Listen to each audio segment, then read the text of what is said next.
խոշոր հարկատուները խոշորացույցի ներքո են։ Ֆինանսների նախարարության խոշոր հարկվճարողների հարկային տեսչության թիրախում այս անգամ հայտնվել է պարտադիր դրոշմավորման ենթակա ապրանքների արտադրությունը եւ ներմուծումը։ Ի սկզբանե տնտեսվարողները դժգոհությամբ ընդունեցին դրոշմապիտակավորման պարտադիր պահանջը, պատճառների մասին հարկայինատեղյակ է։ Նրանք հստակ գիտեին, որ մեզ համար ավելի վերահսկելի է լինելու իրացման շրջանառությունները, ինչը ապացուցվեց հետագա ժամանակաշրջանների համար ներկայացված հաշվարկներում արտացոլված իրացման շրջանառություններով։ Խոշոր հարկվճարողների հարկային տեսչությունում հաշվառված այդ ոլորտի 65 կազմակերպություններ զգալիորեն ավելացրել են հարկային եկամուտները։ 2015 թվականի առաջի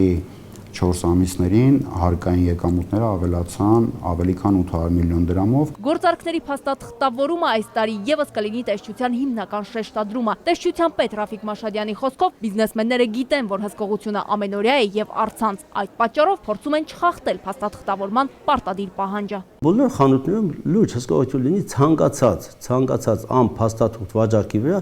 այն կարգի դուգանքներ կիրառեն, որովհետեւ նրանք ստիպված իրանք խնդրեն մեզնից փաստաթուղթ։ Տեսչությունը վերլուծությունների արդյունքում ռիսկեր բացահայտելիս նախ քննարկում է դրանք խոշոր բիզնեսի հետ ոլորտային հանդիպումների ժամանակ, հետո միայն անցկացնում հսկողական միջոցառումներ։ Կա հստակ վերահսկողություն, խիստ վերահսկողություն եւ պահանջ աշխատելու ճիշտ եւ օրենքին համահունչ, ինչը որ մենք անում ենք։ Ընդհանուր առմամբ մեր